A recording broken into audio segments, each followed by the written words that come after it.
불을 좀 켜주시겠습니까?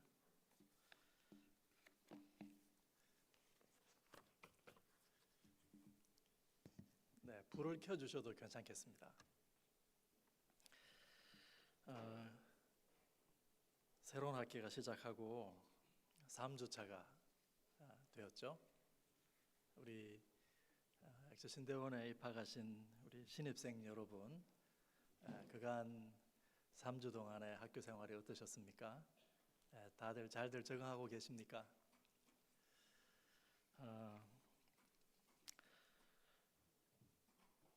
저는 대학 다닐 때 영어 영문학을 전공했습니다.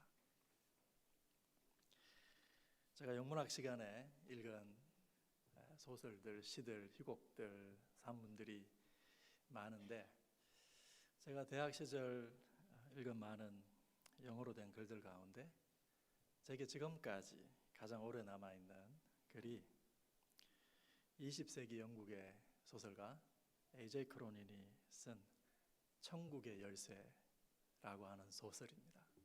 여러분 혹시 읽어보신 분 계시나요? 치점이라고 하는 어린아이가 신부가 되어가는 과정이 그 소설의 전반부고요. 그 소설의 후반부는 그 치점이 중국의 선교사로 가서 겪게 되는 일들을 그려주고 있습니다. 그 소설에 보면요, 많은 인간 군상들이 등장하는데 그 사람들이 다들 구원이 필요한 사람들이죠. 구원이 필요한 많은 종류의 인간 군상들이 등장합니다. 치점은 어린 나이에 고아가 되었습니다.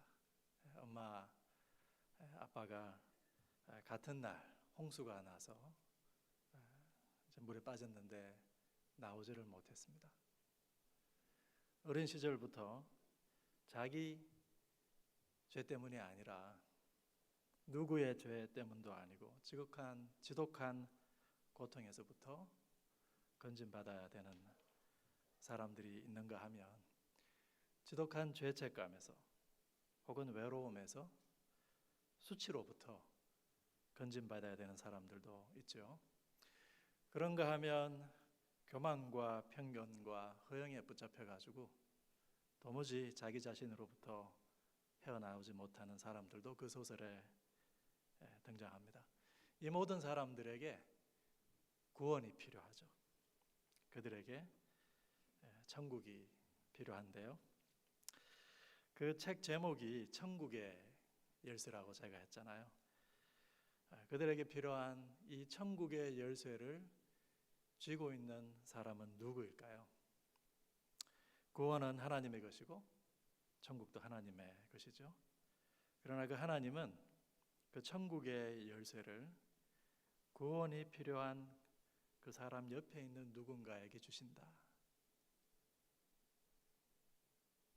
저는 그 소설을 그렇게 읽었습니다. 그 치점이라고 하는 한 어린아이가 신부가 되어 가는 과정 가운데 그 사람이 알게, 그리고 그 사람이 모르게도 그 주변에 있는 많은 사람들이 치점을 통해서 하나님 나라의 은총을 경험하는 거죠. 오늘 우리가 읽은 요한복음 15장, 여러분이 잘 아는 대로 나는 참 포도나무요 아버지는 농부시니, 이렇게 시작하죠. 그리고 우리가 읽은 두 구절을 읽었는데요, 내가 나를 택한 것이 아니고 내가 너희를 택했다. 하나님 우리를 택하신 이유는 무엇일까요? 요한복음은 아버지께서 나를 보내신 것처럼 나도 너희를 보낸다 라고 하는 예수님의 말씀을 우리에게 아주 의도적으로 17장과 20장에 두 번 우리에게 전해주고 있습니다. 우리를 통해서 구원이 필요한 누군가에게 하나님의 은총이 임하는 통로가 되도록 하나님께서 저와 여러분을 보내신다라고 하는 것이죠. 우리 학교 신대원에 오신 분들, 하나님의 은총의 통로가 되고 우리 삶을 통해서 누군가가 전에 알지 못했던 새로운 생명을 얻게 되는 그런 삶을 꿈꾸고 여러분 여기에 오신 것 아닙니까? 요한복음 13장부터 이 17장의 말씀은 예수님께서 제자 공동체를 세상으로 보내시기 전에 하신 말씀입니다. 그들로 하여금 많은 열매를 맺기를 기대하시면서 그들을 세상 가운데로 보내시면서 예수님께서 마지막 설교를 그들에게 해주시는 것이죠. 저는 오늘 한 20분 정도 남은 시간 동안 요한복음 15장에 나오는 이 참 포도나무의 비유에 이 비유가 가지고 있는 몇 가지 메시지를 여러분과 나누고 싶습니다. 예수님이 제자들에게 기대하셨던 것처럼 우리도 우리의 삶을 통해서 많은 열매를 맺게 하기 위해서 우리가 어떻게 해야 될까? 오늘 요한복음 15장은요, 우리로 하여금 가서 많은 열매를 맺어라 이렇게 말씀하시는데요, 가기 전에 예수님께서는 내 안에 거하라 이렇게 말씀하십니다. 내가 가서 열매를 맺으려고 하기 전에 내 안에 머물러 있으라 이렇게 말씀하시는 것이죠. 그것이 4절입니다. 내 안에 거하라 나도 너희 안에 거하리라. 가지가 포도나무에 붙어있지 아니하면 도무지 스스로 열매를 맺을 수가 없다. 우리가 가서 많은 사역을 하고 열매를 맺고 큰 사역을 이루어내는 것 중요하죠. 그렇지만 주님께서는 우리로 하여금 그 전에 먼저 주님과 함께 머물러 있으라 이렇게 말씀하시네요. 그리고 요한복음 13장부터 17장을 보면요, 그것이 아버지와 아들 하나님, 삼위 하나님의 삶의 방식이었습니다. 삼위 하나님이 영원 전부터 함께 사랑의 공동체를 이루시면서 교제하시면서 거하셨다라고 하는 것이죠. 모든 인격체는 우리는 하나님이 인격적이신 분이라고 고백하는데요, 모든 인격은 다른 인격과 하나가 되기를 간절히 염원하죠. 여러분도 그러시죠? 그래서 하나님은 인간을 지으셔서 인간과 하나가 되고 인간과 교제하기를 간절히 원하셨던 것 같습니다. 그래서 인간들도 우리가 인격을 가지고 있는 이상 누군가를 간절히 바라게 되는 거죠. 제가 한 번은 어느 병원에 갔는데요, 그 병원이 미숙아로 태어난 아이들을 위한 특별한 치료법을 개발했다고 하면서 큰 스크린에 그 새로운 치료법을 홍보를 하고 있더라고요. 그래서 품이라고 하는 큰 제목을 달아놓고 그걸 홍보를 하는데, 그것이 무엇인가 하니 그 미숙 아이들을 엄마의 배 위에 올려놓는 게 그것이 새로운 치료법이래요. 엄마의 배 위에 그 미숙아로 태어난 아이들을 올려놓고 엄마의 심장 박동을 느끼게 하고 엄마와 하나가 된 채 그렇게 두는 것이죠. 재미있는 것은 그 산모가 인터뷰를 하는데 그런 말을 하더라고요. 그 과정을 통해서 내가 살 것 같더라. 내가 산후 우울증에서 시달렸는데 그 과정을 통해서 내가 살 것 같더라. 우리는 하나님이 아니라 내 옆에 있는 어떠한 인격, 우리 집에 가면 우리 불안한 존재들이 참 많죠. 남자들은 왜 그렇게 다 불안정한 걸까요? 그런데 그 남자들이 자기를 있는 그대로 수용해주는 한 사람의 여인만 있어도 그 남자가 얼마나 안정감을 찾는지 모릅니다. 그게 인격적 교제와 연합이 우리에게 가져다 주는 것이죠. 오늘 예배 전에 우리가 함께 한국교회를 위해서 기도했는데 우리 원우 회장이 한국교회가 전체 숫자는 줄어드는데 목사와 장로 수는 늘어난다라고 하는 재미있는 통계를 우리에게 말해줬죠. 한국교회가 생명을 점점 상실해 가는 것 같다라고 하는 거죠. 교회가 생명을 상실할 때마다 하나님께서는 교회사 가운데 새로운 교회 운동, 새로운 기독교 운동을 일으키셨는데요, 그 운동들은 하나같이 주님과 더 머물러 있는 것으로 시작했습니다. 주님과 더 머물러 있기 원하는 것에서부터 교회가 생명을 회복하기 원하는 운동으로 시작했다는 것이죠. 수도원 운동도 그렇지 않습니까? 수도원 운동의 핵심은 산속으로 들어가는 것이 아니었습니다. 핵심은 주님과 더 깊은 교제로 들어가는 것이었죠. 그 사귐 속에서 우리는 우리의 존재와 삶이, 사역이 아니고요, 우리의 존재와 삶이 삼위 하나님에게 절대적으로 의존해 있음을 그 교제 안에서 배우는 겁니다. 오늘 본문의 4절에 의하면 너희가 포도나무에 붙어있지 않으면 스스로 열매를 맺지 못한다. 5절에 너희가 나를 떠나서는 아무것도 할 수 없다. 그리고 6절에 마른 가지가 버려지고 불에 태워진다. 아마 여러분 정도 되면 교회에서 오랜 사역의 경험도 가지고 계실 것이고 지금도 여러 사역을 감당하고 계시겠죠. 우리가 소위 은총의 통로가 되기 위해서 오늘 여기에 그런 소원을 가지고 와 있는 것 아닙니까? 그런데 우리가 돌아보면 우리는 우리에게 닥치는 작은 섭섭한 일 있죠. 사실 그거 하나 견디기 쉽지 않은 사람들이에요. 그거 하나를 견딜 수 있는 힘도 우리 안에서 스스로 만들어낼 수 있는 사람들이 아니라고 하는 것이죠. 우리가 왜 이런 섭섭한 일을 당하고 손해보는 삶을 계속 살아야 되죠?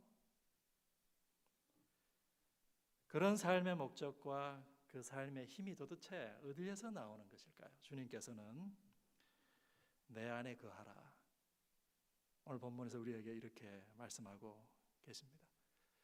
그 주님과의 사귐 안으로 들어갈 때만 우리가 배우는 것이 이것입니다. 그 사귐을 떠나서는 절대로 우리가 작은 섭섭한 일도 버틸 수 없다. 그 사귐 속에서 우리가 성별되었다라고 하는 것을 자각하게 됩니다. 오늘 본문 18절 보면요, 세상이 나를 미워하였듯이 너희도 미워하리라. 19절은요, 너희가 세상에 속해 있지 않기 때문이다.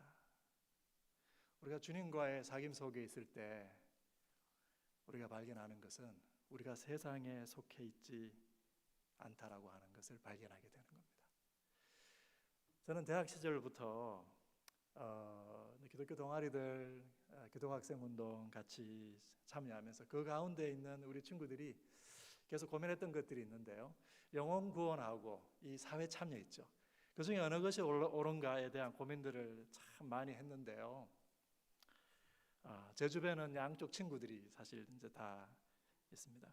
그런데 최근에 소위 이제 진보 진영에 해당하는 사회 참여를 열심히 이야기하는 그 진영에서 재밌는 책이 하나 나왔습니다. 영성 없는 진보라고 하는 책이에요. 영성 없는 진보. 열심히 사회 참여하고 그것이 기독교인 줄 알았는데 뭘 상실했다는 겁니까? 하나님 앞에 머물러 있는 거. 그걸 할 줄을 모른다는 거예요. 우리가 사회 참여하고 교회의 공적 책임을 이야기하는 이유는 이 모든 것이 우리 아버지의 것이기 때문에 그렇습니다.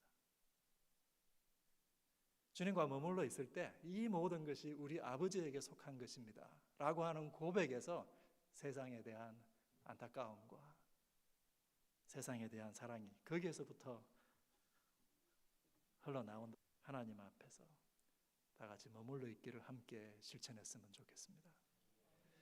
여러분이 아멘 하셨지만 왜 실패하는지 아세요? 옆에서 그걸 점검해 주는 사람들이 없기 때문에 그렇습니다. 실제로 우리 주변에 함께 우리가 신앙 공동체를 형성한다는 것이 뭘 의미할까요? 우리가 다 넘어지기 쉬운 존재들이라고 하는 것을 인정하고 나의 연약함을 인정하고 우리가 하나님 앞에 머물러 있는지 아닌지를 서로 점검하고 겸손하게 서로 세워주는 것. 우리가 하나님을 알아가는 이 신학함의 여정은 정말 신비로운 여정이죠. 여러분, 우리 XMDB 과정 속에서, MA 과정 속에서 우리가 하나님과 교제 속으로 들어가는 이 신비로운 경험을 더 깊이 함께 공유해 나갔으면 좋겠습니다. 오늘 15장 16절에 주님께서 말씀하시기를 가서 많은 열매를 맺으라. 가라라고 이렇게 말씀하시잖아요. 예, 가기 전에 뭐 하라고요? 머물러 있으라고요.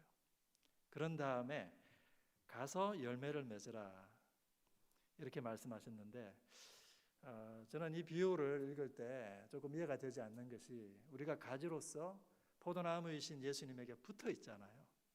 근데 우리가 어떻게 그 가지들이 갈 수 있을까요? 어떻게 움직일 수 있을까요? 제가 이 질문을 평소에 가지고 있었거든요.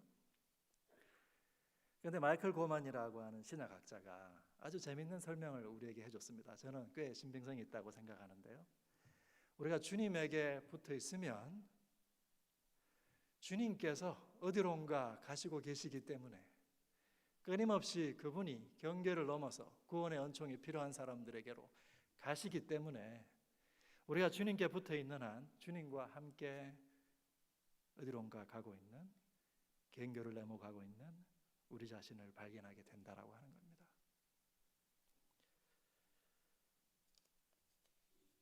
주님은 하나님의 경계를 넘어서 인간의 모습을 입고 우리에게로 찾아오셨죠. 그래서 부름받은 모든 사람들은 자신의 안전지대를 넘어가게 되어 있습니다. 제가 서두에 이야기했던 천국의 열쇠라고 하는 그 책 속에 보면요, 치점이 중국 선교사로 가게 되거든요.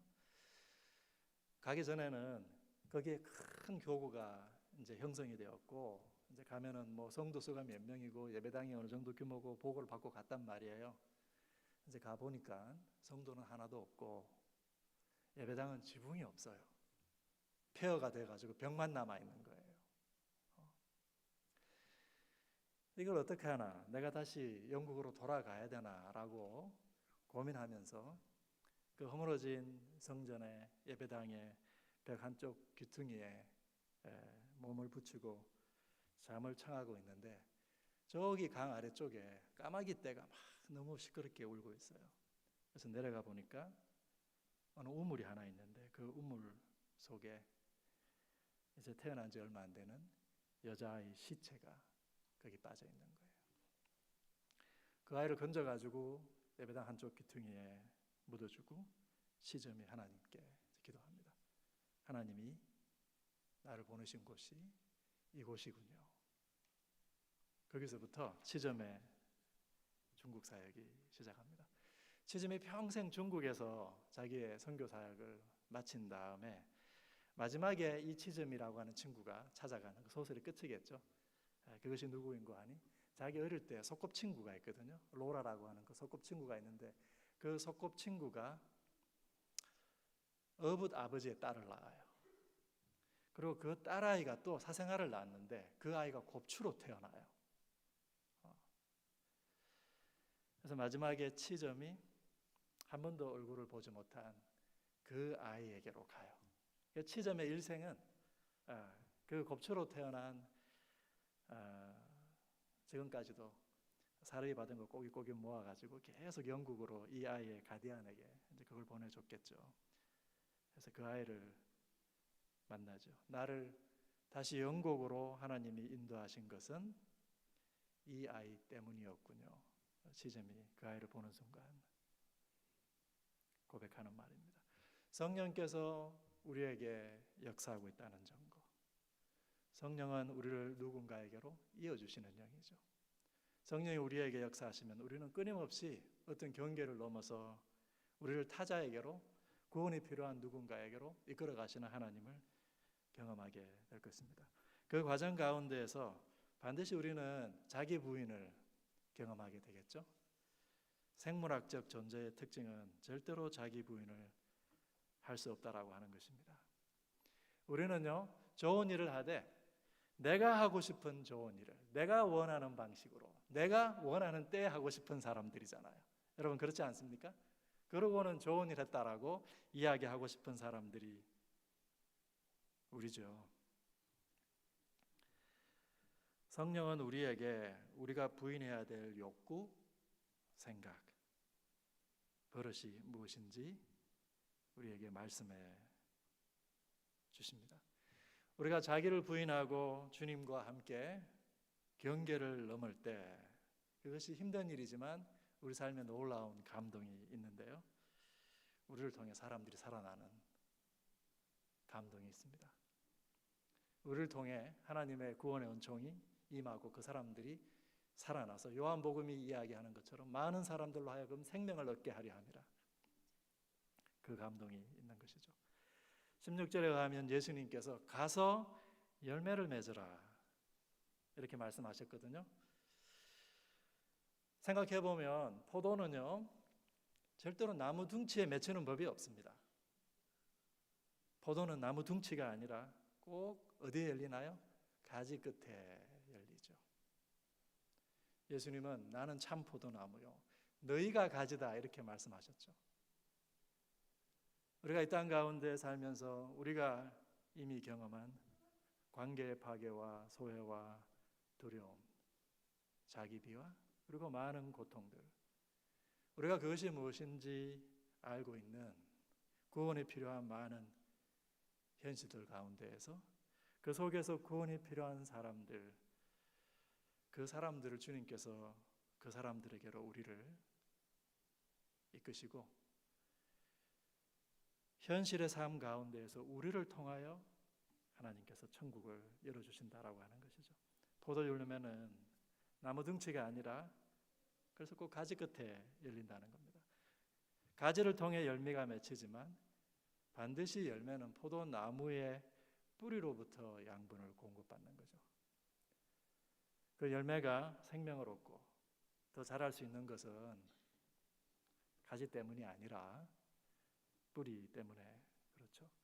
요한복음 15장은 우리에게 예수님이라고 하는 이 참 포도나무에 붙어있는 수많은 가지, 그 가운데 어느 지점인가 우리도 그 예수님에게 붙어있고 우리를 통하여 또 수많은 가지와 열매들이 맺히고 자라가는 그림을 우리에게 꿈꾸게 합니다.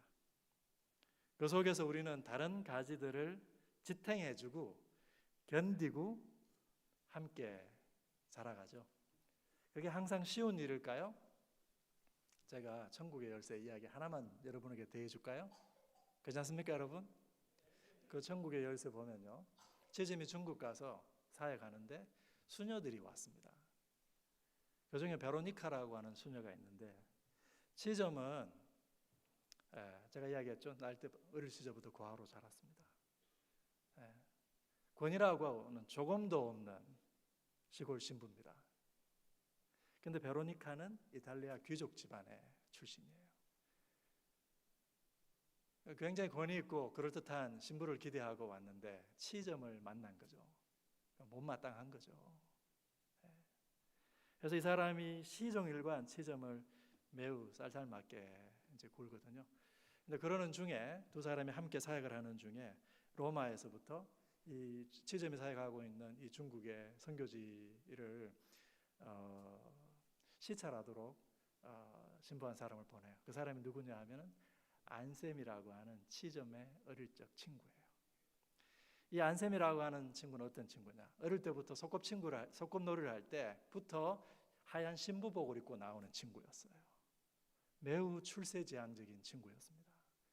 과연 안셈은 출세를 해가지고 지금 아주 높은 자리에서 선교지를 시찰하고 평가하는 사역자들을 평가하는 그 자리에 있었던 것이죠. 그래서 치점이 이번에 안셈만 오면 내가 사역한 이 모든 사역의 결과들을 이제 보여주고 싶은 이 욕심이 치점에게 왜 없었을까요? 근데 해필이면 안셈이 오기 전에 태풍이 쳐가지고 예배당이 또 뚜껑이 날아간 거예요. 해필이면 안셈이 와서 얼마나 거만하게 굴었겠습니까? 안셈이 와가지고 둘러보더니만 뭐 그러면 그렇지, 사진을 찍고 그래서 내가 돌아가서 그럴듯한 스토리 하나 쓸 수 있을 것 같다고, 중국에서 선교 열심히 하는데 태풍이 와가지고 예배당에 날아가고 얼마나 감동적인 스토리냐고 이렇게 비아냥거리면서 이 사람이 돌아가죠. 치점은 깊은 낙심과 좌절과 자기 비하에 빠져가지고 그날 저녁에 그 예배당 한쪽 귀석에 앉아 있었는데요. 그때 베로니카가 찾아옵니다. 속으로 생각했겠죠. 치점이 근데 저 사람도 가려고 하나 보다. 저 사람도 가려나 보다. 근데 베로니카가 와서 고해성사를 합니다. 그 순간에 내가 신부님을 처음 봤을 때부터 당신의 영혼이 얼마나 고귀한지, 내가 말할 수 없는 열등감에 휩싸여서 지금까지 내가 당신에게 그렇게 쌀쌀맞게 굴었는데 꼭 나 같은 사람이 한 사람 온 거예요. 안셈이라고 하는 사람이 와서 당신에게 하는 그 짓거리를 보니까, 당신의 신들매도 풀지 못하는 그 사람이, 자격이 없는 그 사람이 당신에게 하는 그 짓을 보고 자기 모습을 봤다는 거죠. 여러분, 이 장면에서 누가 구원받았나요? 베로니카는 지독한 교만과 허영으로부터 구원받았죠. 그러나 치점도 구원받았습니다. 좌절과 자칫 자기 비하에 빠질 뻔했는데 베로니카를 통해서 하나님께서 치점을 다시 세워주신 것이죠. 우리는 내 옆에 있는 누군가를 통해서 하나님의 구원의 은총을 경험하죠. 그 사람이 반드시 나보다 더 뛰어나서 그런가요? 그렇지 않습니다. 우리가 참 포도나무에 붙어가지고 서로를 지탱하고 서로 견디면서 함께 살아나는 과정 가운데에서 연약한 우리 가운데 하나님이 역사하시는 것이죠. 그 하나님이 우리에게 구원의 은총을 부어주시는 것이죠. 오늘 본문에서 주님께서 우리에게 내가 너희를 사랑한 것 같이 너희도 서로 사랑하라 라고 제자들에게 부탁하시거든요. 제가 40대 때까지 저의 교회 생활은요, 제가 돌아보면 정말 너무 즐거웠던 것 같아요. 정말 즐거웠습니다. 그런데 제가 50대 터닝하면서요, 교회 생활이 이제 견디기 모드로 들어갔습니다. 견뎌야 될 일들 투성이에요.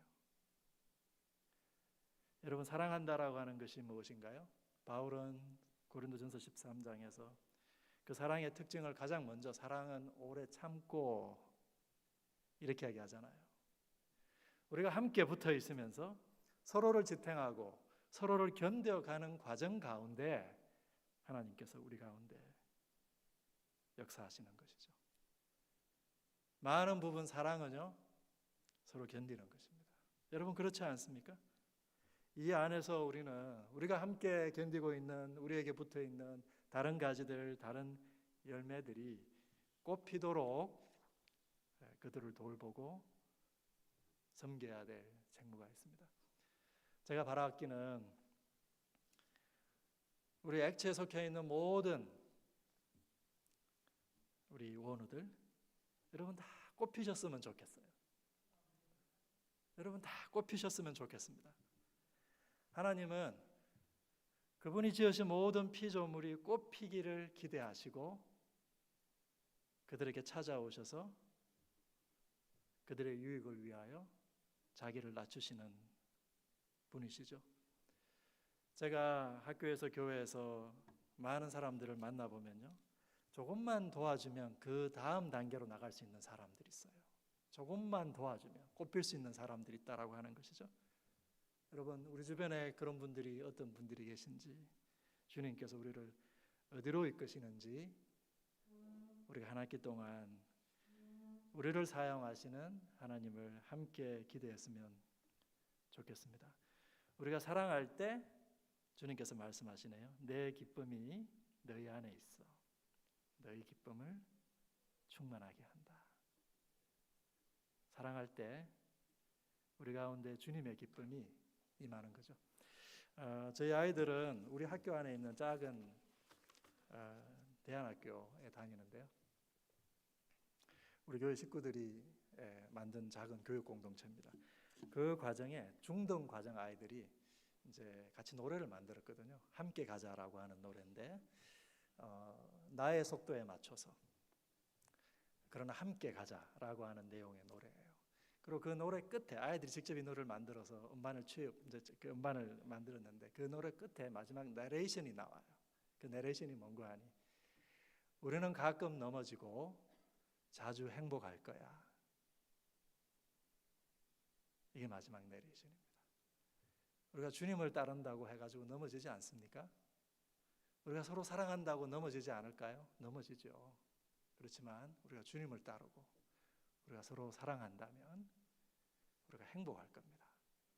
한 학기 동안 우리 MD부 모든 원우들, 교수님들 주님이 주시는 이 기쁨과 행복으로 충만하셨으면 좋겠습니다. 기도하겠습니다. 존귀하신 주님, 우리가 주님께 더 머물러 있기를 간절히 소원합니다. 주님께 붙어서 주님이 우리를 어디로 이끌어 가시는지 더 경험하기를 소원합니다. 구원의 은총이 필요한 이들에게 우리를 사용하셔서 그들을 살리시는 그 영광을 저희로 하여금 보게 하여 주시옵소서. 예수님 이름으로 기도하옵나이다.